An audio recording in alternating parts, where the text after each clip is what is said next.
Good morning. I figured I'd do a little video here. Cows have about half a day left of grazing. They probably got a little more. If I was to give them this whole field, they'd have a couple days. But I'm going to unroll some hay for them for later because we're going to get some rain this weekend, maybe a half an inch, 3/4 of an inch over the course of a couple days. I don't want them standing around a hay feeder in this bale.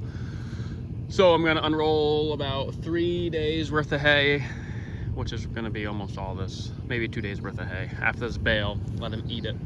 And then when the time comes and we get this rain, I got some forage on the back side of this hill.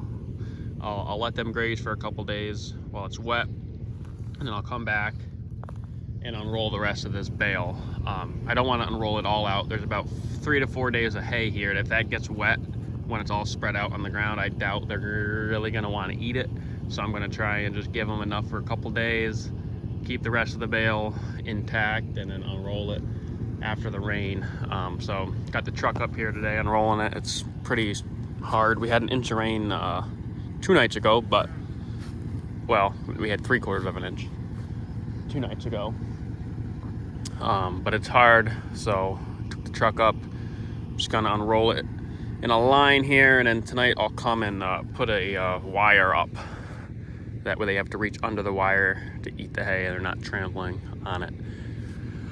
These bales are pretty loose, so I have a feeling it's gonna fall apart all like in a short amount of space. So that's gonna be even worse as far as if I didn't have a wire on it, they would just lay on it and trample it, and they wouldn't really pick through it too great. So that's what we're gonna do.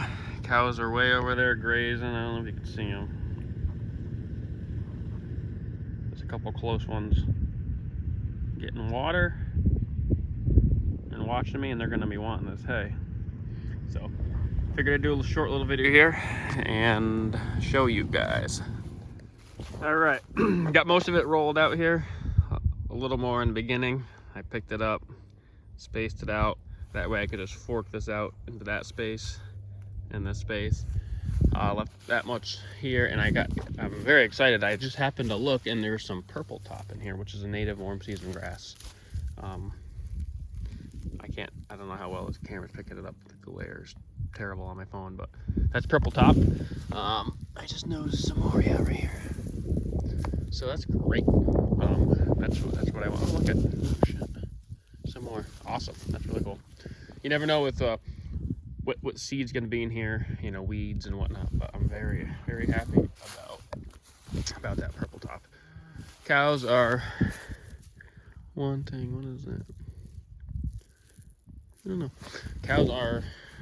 Yeah, I see them walking over here. They're wanting this, but they're gonna have to wait till tonight. So I'll take a video maybe tonight when I set this up for them. Okay, so, whoa, easy girl. This one is always just going to town on my four-wheeler here. See that? Like, Jesus. Easy. Like all the other ones, scratch on this, but not like this one. She is rough. My Rhino, I have this made out of maybe thinner metal than this is, and she just beats it up. So luckily, this one's a little tougher. Anyways, nightly move here. Got this fence up. Half of them are picking at the hay.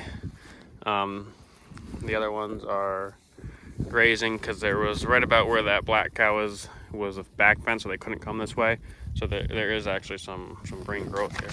You can see it.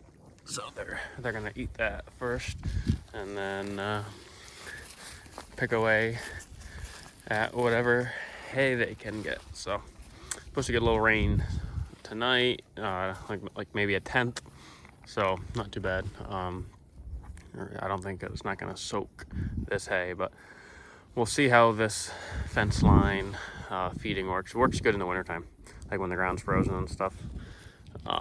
It works good if it's too muddy. Like if I was just to spread this out, they'll just stomp it into the ground. But also, if it's real muddy, they're going to create a big trench here of mud. So I don't think it's going to get to that, but we'll find out. So this is how it's going. So probably 2 days of hay here. I would say, especially with whatever green is growing, chopping that down. And then there's quite a bit of green, another 4 acres this side of the fence. By the time they get to that, there'll probably be a little more feed, because once they're done here, once they eat this, we're getting that 1/2 quarters of an inch of rain, and we're going to graze them down the hill, just so they're not making too much mud. But everyone's doing good. This girl's getting pretty close. Her teeth still aren't really strutting yet, but her front bag's starting to fill up. But she's real swelled up, so I thought maybe by the end of this week, but wouldn't be surprised if it's this weekend she starts to calve. And that black one, they're both due the same day, artificially inseminated. So she's showing signs as well, and the other ones are showing signs of some fluid coming out. So they're getting there, like the bull's mom. I didn't preg test her. I ran out of tests when I was doing it, so I'm happy to see that she had some cleared liquid coming out. It's a good sign, because this one, like I said, I think might possibly not be pregnant. She might have lost her calf, because she was confirmed pregnant. So, but it could be false heat. There is a such thing, I guess, as false heat. So we'll find out when the time is to come. So I think with that, that'll be the video. I just wanted to show you guys how the cows are doing. So thank you for watching.